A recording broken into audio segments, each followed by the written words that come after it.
తెలంగాణ రాష్ట్ర ప్రభుత్వం ఒక ప్రజాపాలన సౌతుంది, ఒక రైతు బిడ్డ ఒక ముఖ్యమంత్రిగా అవకాశం ఇచ్చారు కాబట్టి ఏ ఒక్క నిమిషం ఏ ఒక్క గంట కూడా వేస్ట్ కాకుండా ప్రజలకే అంకితం చేస్తూ ఉన్నాడు. పరిపాలన మొత్తం పారదర్శకంగా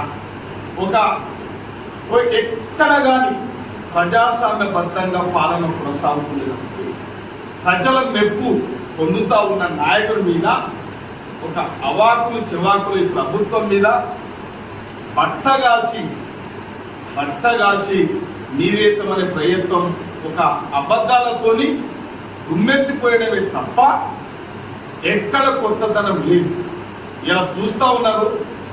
ఆయన కొలుకు ఆయన పలుకు ఓ పేపర్ మీద 10 ఏళ్ళు పరిపాలన చేసిన ముఖ్యమంత్రి ఓ పేపర్ మీద రాసుకొచ్చుకొని